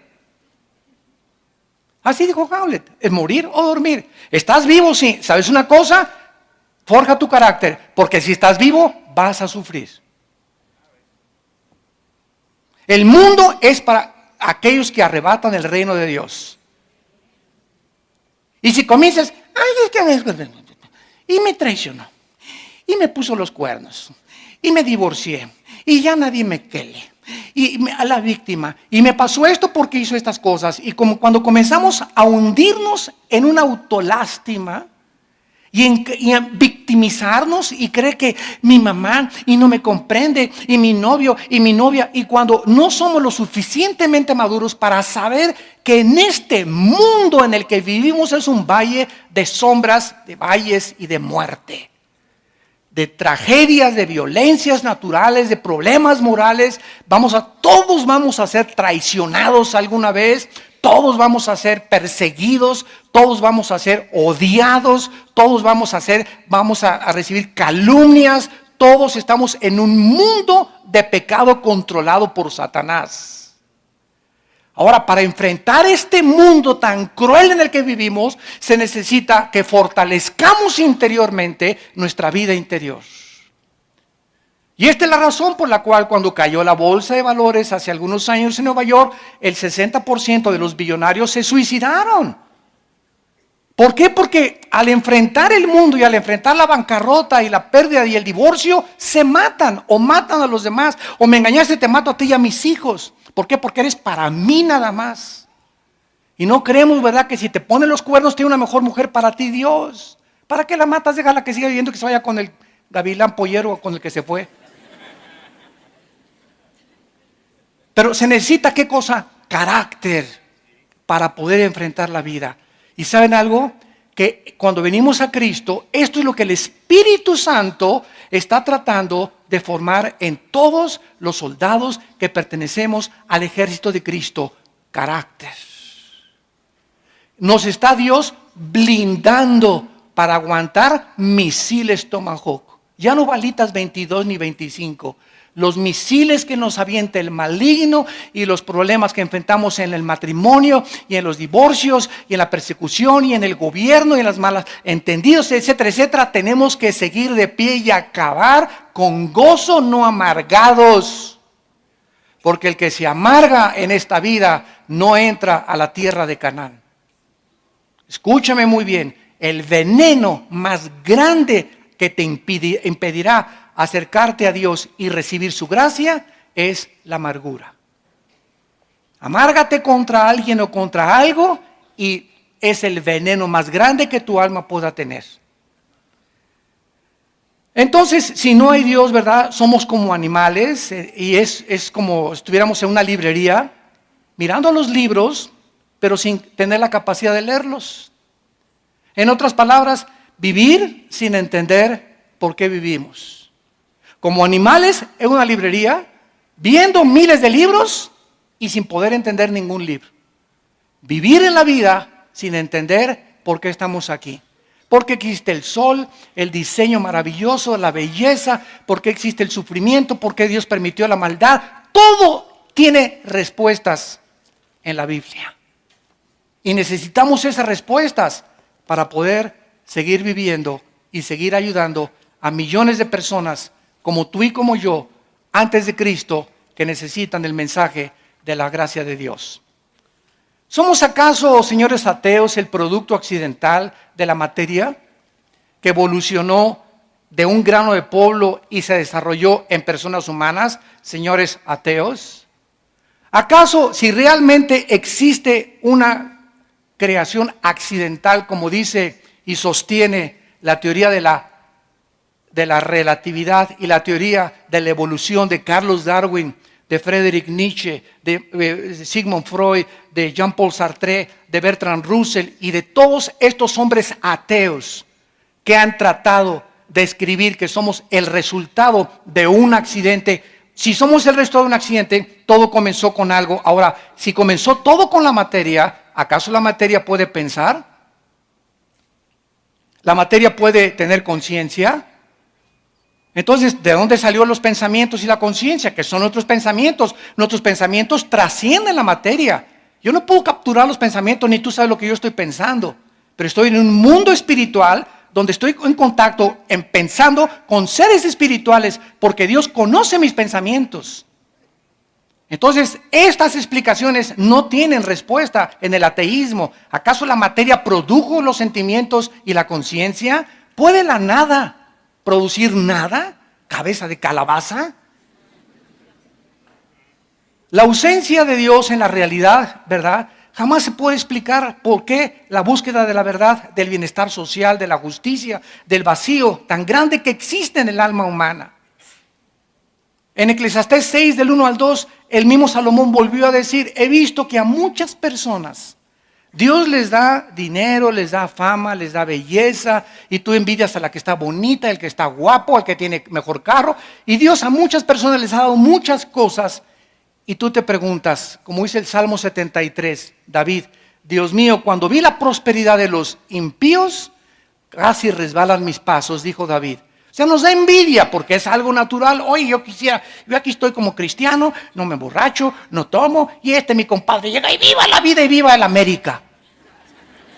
Y hasta atrás llega mi compadre y se levanta como si nada. Pero ¿sabes una cosa? Tu compadre es igualito a un animal y al perro fido que tienes ahí en tu casa. Y tú tal vez no tienes lo que tiene tu compadre, pero ¿sabes una cosa? Tienes conciencia de Dios y espérate, porque es importante la paciencia. Espérate, porque el que ríe al último, ríe mejor. Vas a ver en 3 o 4 años a tu compadre si sigue igual. Y te vas a ver tú en 2 o 3 años si tú sigues a Dios y creyendo las promesas de Dios. ¿A dónde te va a poner Dios? Arriba de tu compadre. La historia del hombre que se fue de pesca es una realidad también como una historia. Nos va a ilustrar esta verdad. Estaba un hombre pescando y cada vez que pescaba un pez grande, lo agarraba y lo devolvía al lago. Y cuando pescaba un pez chiquito, se lo guardaba en la canasta. Y así estaba, sacaba los grandes y los devolvía al lago, sacaba los chiquitos y los guardaba en su canasta. Un hombre que lo estaba observando de lejos le preguntó, viendo que era algo tonto e irracional: oye, ¿por qué haces eso? ¿Por qué a los peces grandes los devuelves y te quedas con los chiquitos? Y el pescador le contestó y le dijo: es que en mi casa tengo un sartén de este tamaño y nada más caben los chiquitos. Y de la misma manera, ¿verdad? Existen millones de personas que no aceptan la existencia de Dios por el tamaño de sartén que tienen en su mente. ¿Cómo los pensamientos de Dios son tan grandes, más altos que los nuestros y sus caminos más grandes que los nuestros? No aceptan la realidad de que puede haber algo superior a la mente y al sartén que tienen de mente y de cabeza en su casa. No aceptan esta realidad. La idea de Dios no les cabe en sus pensamientos. La verdad es que hay realidades, señores ateos, mucho más grandes de la mente finita que tenemos, y al rechazarlas nos parecemos a ese tonto y necio pescador. Lo rechazo porque no cabe Dios en mis pensamientos. En la primera carta a los Corintios, el apóstol Pablo, capítulo 2, nos dice estas palabras hace 2000 años. 1 Corintios 2, versículo 11. Porque ¿quién de los hombres sabe las cosas del hombre, sino el espíritu del hombre que está en él? Así tampoco nadie conoció las cosas de Dios, sino ¿quién? Sócrates, Platón, Darwin, Nietzsche, Hitler. La Biblia dice que nadie conoce la mente de Dios. Y el único que conoce la mente de Dios, el único que conoce la mente del gran maestro de maestros, creador y diseñador de los cielos y de la tierra, es el Espíritu Santo. Bueno, si solamente hay alguien que conoce la mente de Dios, que es el Espíritu Santo, te necesito, ven a mi vida, porque si no tengo al Espíritu Santo, ¿qué cosa? Nadie puede conocer a Dios. Y esta es la promesa que Dios nos hace. Recibirán el Espíritu Santo cuando reciban a Jesucristo como Señor y Salvador. Y cuando un cristiano reconoce sus pecados y reconoce a Jesucristo como su Salvador, recibimos al Espíritu Santo. Y es el Espíritu Santo, no mi racionalidad ni mi capacidad. Yo puedo tener doctorado en ciencias políticas y ser filósofo, y como William Shakespeare, un gran literato y un gran político y un gran físico matemático, etcétera, etcétera. Sin embargo, mis capacidades mentales e intelectuales son pequeñas. Es como un cerebro de un caracol comparado con el cerebro humano. Es incapaz e imposible que el ser humano, por sus facultades naturales, entienda a Dios. Es Dios el que tiene que entrar a nuestras vidas para que nosotros comencemos a entenderlo. ¿Y cuál es el libro que el Espíritu Santo usa para poder comenzar a guiarnos a conocer a Dios? La Biblia. No hay otro. No es el Código Da Vinci, no es el Evangelio de San Judas Tadeo, no son los libros que encontraron por allá escondidos, no es los libros de José Benítez, El caballo de Troya, no es a esas cosas. No esperes conocer a Dios en los autores de libros del mundo, porque ellos hablan barbaridad y medias. Les llamamos diarreas mentales, yo les llamo marihuanadas. Profesando ser sabios, se creen necios. Y comienzas a leer esto al filtro de la Biblia y te espantas de la realidad. Dice el mismo capítulo de 1 Corintios 2 que solo el Espíritu Santo conoce las cosas de Dios. Entonces dice el versículo 12, y nosotros hemos recibido al Espíritu del mundo, no lo hemos recibido, sino el Espíritu de Dios, para que sepamos lo que Dios nos ha concedido. En otras palabras, aquí todos ustedes que nos ven y que nos oyen a través de la televisión y del radio y del internet, etcétera, etcétera, todos los que están atentos a esta conferencia están conscientes de una realidad. Solamente en tu vida hay una o dos partes del Espíritu. O tienes el Espíritu del mundo, por eso actúas como el mundo, por eso le crees a los autores del mundo, por eso sigues las cosas del mundo, o tienes al Espíritu de Dios. Y si tienes al Espíritu de Dios, tu vida se encuentra en una transformación. Y cada vez estás comprendiendo más a Dios y entendiendo más sus pensamientos. Cada vez hay más amor en ti, cada vez hay más paz, cada vez hay más gozo.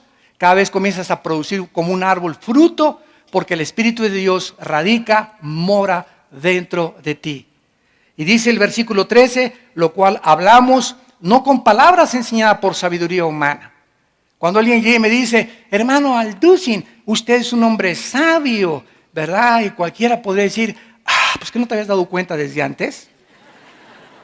Pero cuando ya tenemos al Espíritu de Dios y crecemos conociendo a Dios, cada vez somos más chiquitos. ¿Saben qué? Porque mientras más cerca caminamos de Dios, más conscientes estamos de nuestras incapacidades. Mientras más cerca camino de Dios, más consciente estoy de mis pecados, de mis maldades. Mientras más camino cerca de Dios, más consciente estoy que no puedo hacer nada sin Él. La insuficiencia y la incapacidad del ser humano para no alcanzar nada en la vida sin Dios. Y esto es la conciencia que un cristiano tiene que desarrollar. La humildad y la mansedumbre. Si tienes sabiduría, no es mi sabiduría, es la sabiduría de la Biblia. Si eres elocuente, no es mi elocuencia, es la capacidad y el privilegio que el Espíritu Santo nos toma como instrumentos para ser simplemente instrumentos, guantes. Somos un guante donde Dios entra y solamente nos está usando. Somos como el burro que llevó a Cristo a Jerusalén. Imagínense ustedes, ¿verdad? Cuánta gente va ahí alabando y no nos damos cuenta, ¿verdad? Que no somos más que los burritos que llevamos a Jesucristo. Cuando le decimos el aplauso, gracias, ¿verdad? Gracias, amado Paul. Yo sabía que lo merecía. Cállate, no eres más que el burro de Jesús. Muy bien, veamos ahora a continuación la evidencia cosmológica. La palabra cosmos es cosmos del universo, logos, conocimiento. Uno de los más fuertes argumentos para probar la existencia de Dios es la evidencia cósmica. La existencia, vamos a seguir una línea lógica y elemental de razonamiento. Vivimos en un universo perfectamente bien afinado. El universo en el cual nos encontramos es como una computadora perfectamente bien afinada y diseñada, caminando 1000 veces mejor que la maquinaria de un reloj. Yo agarro el reloj y lo desarmo y tiene cosas, pero que se necesitan lentes especiales y tornillos especiales para ver que mi secundero esté caminando continuamente y me dé la hora exacta durante 10, 20, 30 años que tenga mi reloj. El universo es como un reloj, como una maquinaria superior perfectamente bien afinada, diseñada, calculada, escúchenme, matemáticamente y ordenada por algo que está detrás. Porque si yo veo una pintura, hay un pintor. Si veo un edificio precioso, hay un arquitecto. Si veo un reloj, hay un relojero. Si veo un libro, hay un autor detrás del libro. Todas las cosas tienen una causa de ser.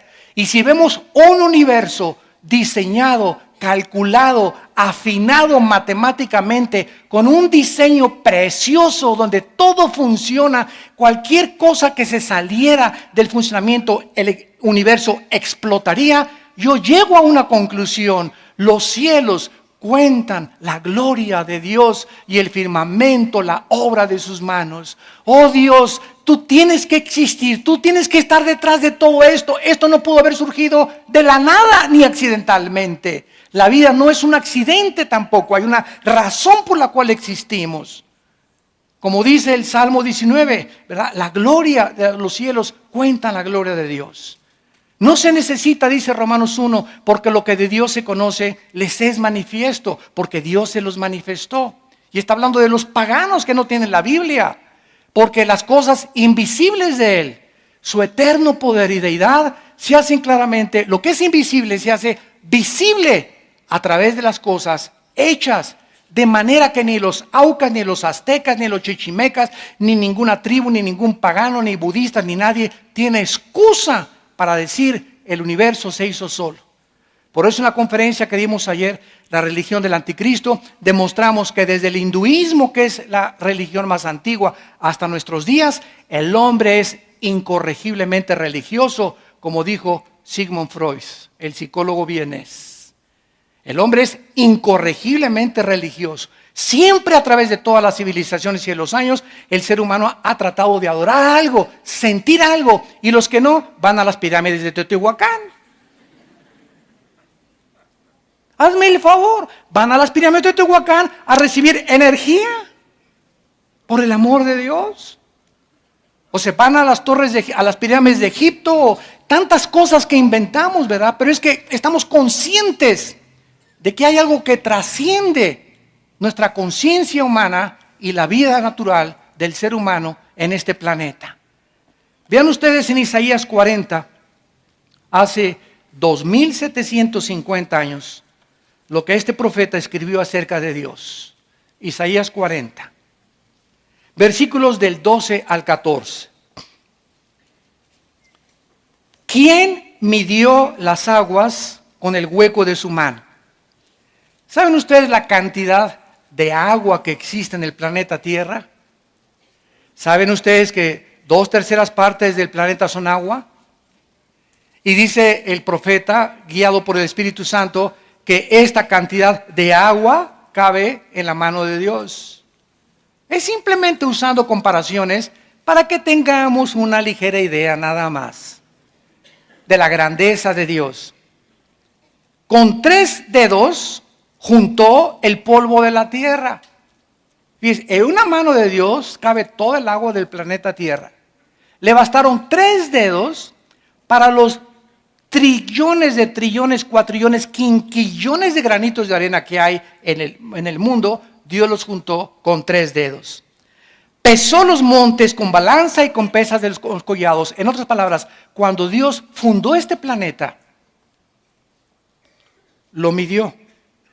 La Tierra tiene que tener esta circunferencia. No hizo que aparezca una bola ahí flotando. Midió exactamente Dios porque Él es el gran diseñador.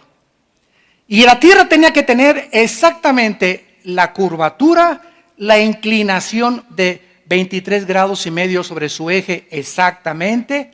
La distancia que tenía que tener la Tierra del Sol tenía que ser perfectamente bien calculada, porque más cerquita del Sol o el Sol más rojo o menos azul no podría producir la fotosíntesis. Tendría la Tierra que dar su giro en 24 horas para que nosotros no sintiéramos que estamos en la rueda de la fortuna, ¿verdad? Ahorita la Tierra está girando a cierta cantidad de kilómetros sobre su eje en 24 horas y al mismo tiempo nuestro planeta está siendo trasladado. Gira y se traslada y ninguno lo siente. Pues gracias a esto Dios calculó para que el movimiento fuera perfecto y para que a través de este movimiento de la Tierra y su traslación hubieran 4 estaciones del año. Para que no nos aburriéramos con puro invierno, con pura primavera, con puras hojas cayéndose en el otoño, ¿verdad? Para que tuviéramos diferencias y supiéramos que la vida tiene cambios. Hoy es primavera, ahora el otoño se comienzan a caer y así es la vida. La vida a veces tenemos valles, ¿verdad? Donde estamos tranquilos y y hay montes que subir. Hay montes y valles. En los montes nos ejercitamos, bajamos a los valles, pero en la vida hay sombras y muerte y sufrimiento y Dios nos está entrenando para enfrentar la vida con valor. Dice en el versículo 13, ¿Quién enseñó al Espíritu de Jehová? ¿Los ateos? ¿Quién puede? Si este Dios existe, estamos siguiendo solamente la ley de la cosmología. Si este Dios existe y nos ha maravillado con esta creación, ¿puede un ateo decir, bueno, mira, yo no creo en Dios, porque si Dios es Dios, ¿por qué permite que los niños se mueran? ¿Y por qué permite tantas maldades y los tsunamis y las tragedias? Bueno, señor ateo, es lo que yo les he contestado. Tú no estás dudando, fíjense, tú no estás dudando. Tú te dices ateo y me estás diciendo que eso fue lo que te guió al ateísmo. Porque el 90% de los ateos son ateos heridos, lastimados. Algo les pasó en sus vidas que se amargaron contra Dios. No pudieron explicar lo que estaba pasando y atacaron a Dios. O están atacando a alguien que no existe. Entonces yo le dije una vez a un ateo, ¿verdad? En una universidad, le dije, mira, tú no estás atacando la existencia de Dios, tú estás atacando el carácter de Dios. Entonces tú no puedes negar que exista Dios. Tu problema está que no entiendes lo que Dios hace. ¿Me van siguiendo? No entiendes lo que Dios hace. ¿Por qué Dios sí existe? Bueno, existe, ¿no? Ahora, si tú asumes que existe, entonces deja que Dios te explique y te diga qué está haciendo. Es como el niño, ¿verdad? Que llega y le dice a su papá, papito, ¿por qué me hiciste pum, pum, pum, pum? No me queles. Y el papá te dice, mira, chamaco, cerebro de cuija, no te voy a explicar ahorita, o sea, no me vas a entender, pero a los 8 o 9 años de edad vas a entender que el amor tiene dos manifestaciones. Te amo cuando te abrazo y te amo cuando te hago pum, pum, pum. Porque si hay amor sin disciplina es sentimentalismo. Y si hay puro pum, pum, pum, es dictadura. Entonces necesitan los dos elementos para educar a un niño. Amor, pero nunca le dejes de pum, pum, pum, porque crece con un carácter en rebelión. Nacen con la necedad, dice Salomón en Proverbios, ligada en la naturaleza humana. Desde chiquitos vamos en contra de la autoridad. Y comemos y te avientan los espaguetis. Y púchila. Y no quiero. Y como trompos se comienzan a darse vueltas y cómprame esto. Y tienen un juguete y no quiero esto y quiero el del otro. Y vemos desde chiquitos que traemos la maldad ya arraigada en la naturaleza humana. Y se necesita la vara y el amor, mezclados con sabiduría para no excedernos en ningún extremo. Bueno, así es Dios. Tú no entiendes por qué permitió al diablo, ok, lo vas a entender como dijo Don Teofilito. Porque sus pensamientos son más grandes que tus pensamientos. Entonces no trates de combatir y pelearte con una cosa superior a tu vida, esto es lógico. Bueno, entonces ¿cómo lo puedo entender? Ok, reconoce que Él existe, que Él murió en la cruz por tus pecados, que pagó con su sangre, con su Hijo Jesucristo. Cae de rodillas, reconoce que necesitas y que eres un pobre caracol, cuija, ¿verdad? Renacuajo de agua puerca.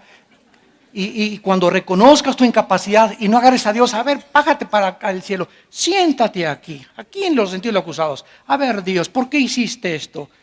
Imagínate nada más, esa es la posición atea. ¿Por qué hiciste esto? A ver, espérame tantito. Si tú fueras Dios, ¿hubieras hecho algo mejor? Claro que sí. No hubiera permitido tanta maldad en el universo. ¿Así? Pues entonces hubiera sido un Dios que hubiera creado puros robots y zombies. Porque si no hay libertad para el mal y no hay libertad para el bien, ¿cómo podemos comparar qué es la misericordia y qué es la bondad y qué es el bien de Dios? ¿Cómo sabemos de la misericordia y el bien? Porque hay mal. Si fuera puro bien, seríamos robots sin elección ni capacidad de elegir amar a Dios libremente. Oh profundidad de los caminos y la sabiduría de Dios. Y dice el versículo 3, ¿quién le puede entonces enseñar a Dios? ¿Quién le puede aconsejar? Hazme el favor nada más. Si yo fuera Dios haría las cosas mejor. ¿Saben cómo se llama esto? Esto se llama soberbia. Soberbia. Soberbia de escritores, de ateos, de productores de cine, de políticos. Soberbia. Nos ponemos a demandarle al Creador como lombrices. Cállese, no nos podría hacer a Dios así y se acabaría todo. Y no lo hace porque Él es grande en su paciencia y en su misericordia. Dice el versículo 14, ¿y a quién le pidió consejo Dios para que lo avisen? ¿Quién le enseñó el camino del juicio? O sea, ¿quién le puede decir que lo que juzga está mal? ¿Quién le puede enseñar la ciencia a Dios o el conocimiento? ¿Quién le puede mostrar la senda de la prudencia? La palabra prudencia en hebreo es tebuná, que significa inteligencia. ¿Quién? Entonces, ¿cuál es el papel del ser humano?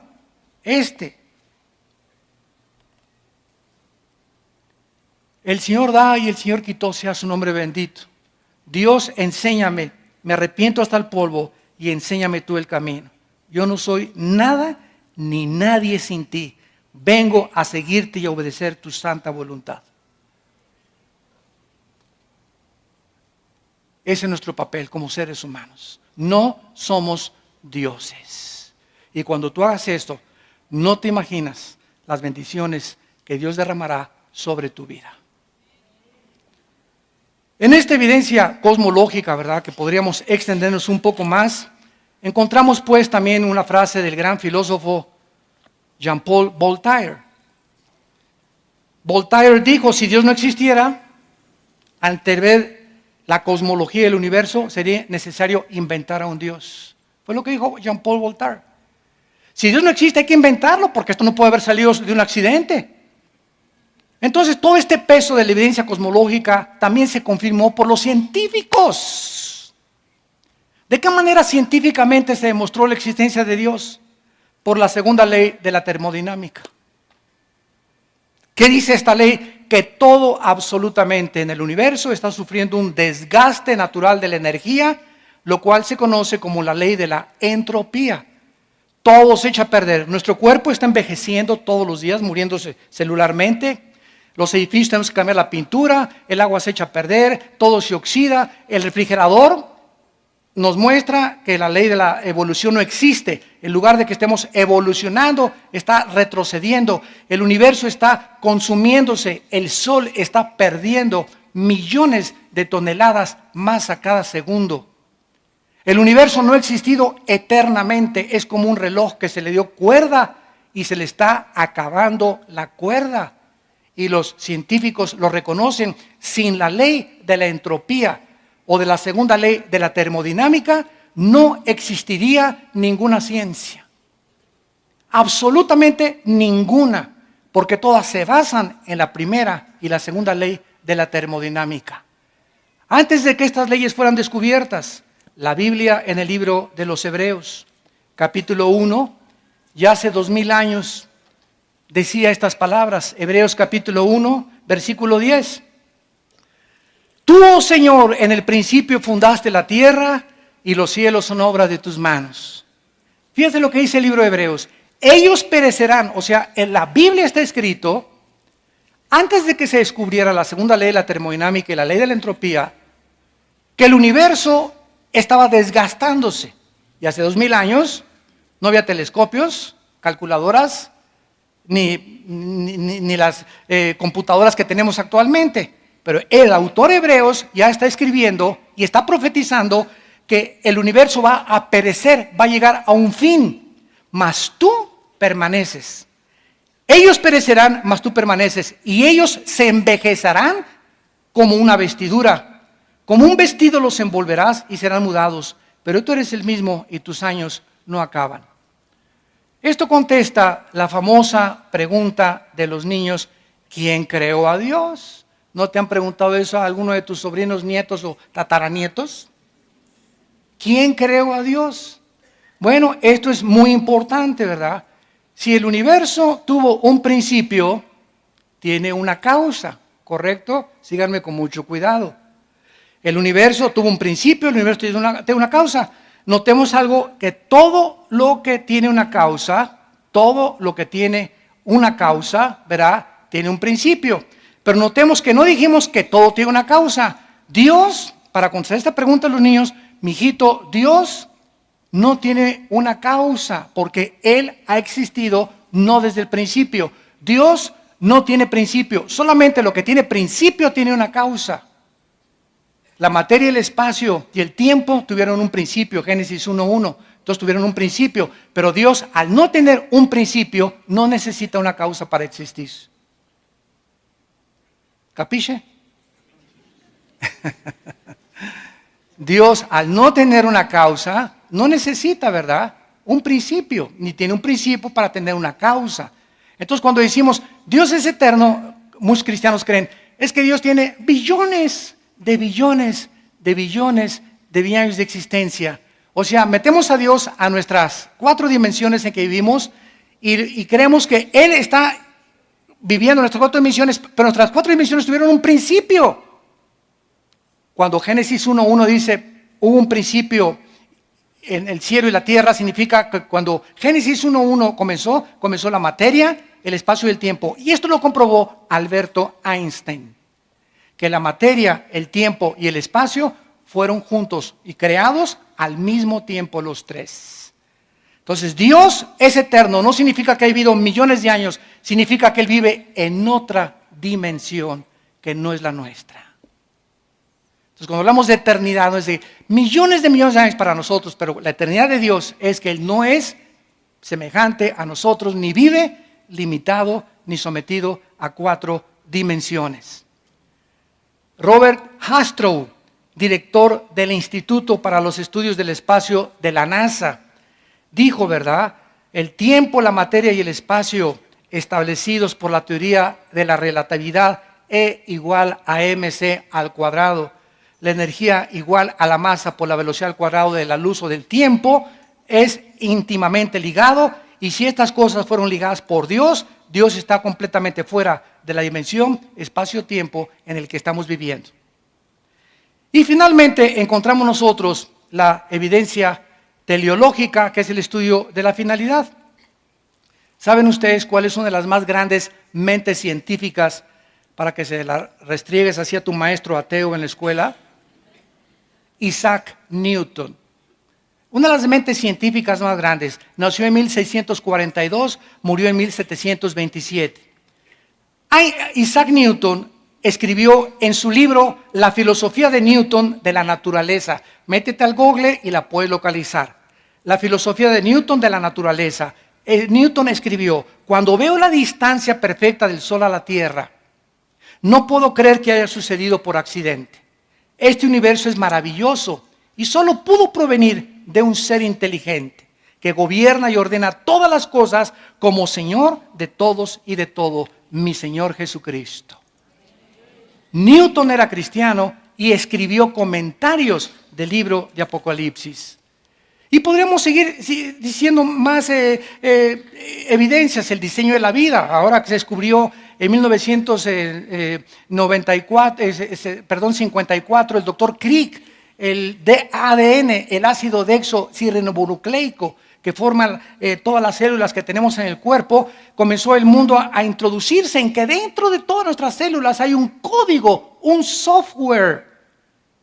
Y para que haya información, un código, tiene que haber alguien que puso esa codificación. No se puede codificar nada sin una mente inteligente. ¿Quién puso en cada uno de los billones de mis células de mi cuerpo y del tuyo la información para reproducirnos exactamente iguales? Esto es maravilloso. La evidencia de la conciencia moral. Emmanuel Kant, 1724-1804, escribió en su libro La crítica de la razón. 2 cosas llenan la mente con asombro y admiración: los cielos llenos de estrellas y la ley moral dentro de mi vida. Todos estos hombres del pasado reconocieron de alguna forma a los filósofos griegos que Dios existía. ¿Cuándo surgieron los ateos? En el siglo XX. Cuando alcanzamos la tecnología y los descubrimientos científicos, el hombre se envaneció en sus razonamientos. Su necio corazón fue entenebrecido y profesando ser sabios, se hicieron necios. Y finalmente, la evidencia cristológica. Realmente es la más grande evidencia de todas. Esta evidencia no puede ser descartada tan fácilmente. El gran filósofo francés Jean-Jacques Rousseau dijo en 1735 de ninguna manera Rousseau simpatizaba con el cristianismo. Escribió: si la muerte de Sócrates fue la de un filósofo, la vida y muerte de Jesucristo fueron la de un Dios. En su libro The Miracle of Unbelief, el milagro de la incredulidad. Todos estos hombres literatos de alguna forma tenían que llegar a eso. La evidencia bíblica indica que Jesucristo fue el Hijo de Dios. O fue el psicópata, paranoico, maniático, depresivo, más grande que la historia ha conocido. O Cristo es lo que Él dijo ser. O vuelvo a repetir, fue el loco más grande que se haya atrevido a decir: yo soy el camino, la verdad y la vida. Yo soy la resurrección de la vida. Y he aquí que he vencido la muerte, y cualquiera que crea en mí tiene vida eterna, y nadie conoce al Padre más que yo, y aquellos a quienes yo se los puedo hacer revelar. Y yo soy el pan que ha descendido del cielo y da vida a los hombres. Cualquiera que ustedes me siga no andará en tinieblas, porque yo soy la luz del mundo. Cristo nos viene a traer un mensaje de esperanza. No son animales. No fuimos creados por accidentes, ni somos el resultado de una selección natural, ni venimos de la evolución. Tenemos la imagen, la semejanza de un creador que nos da testimonio en nuestra conciencia moral que somos agentes responsables de nuestras decisiones. Y que cada decisión que yo tomo en mi vida tiene consecuencias para bien o para mal. He aquí les pongo, dice la Biblia, la bendición y la maldición. Escojan ustedes en quién quieren creer. Examina las evidencias. ¿Estás buscando a Dios? Examina estas evidencias. Si dices que eres ateo, siempre les pregunto: oye, ¿por qué eres ateo? Porque no encuentras a Dios. ¿Dónde lo buscaste? ¿No sales de Cholula? Ya viajaste por toda la Tierra, ya viajaste por todo el universo y me puedes decir: no lo encontré, ¿eh? Como dijo Yuri Gagarin, el astronauta ruso, para terminar: fui al espacio y no encontré a Dios. Y le contestó un astronauta cristiano americano: si tú hubieras salido de la nave, lo hubieras encontrado. Padre,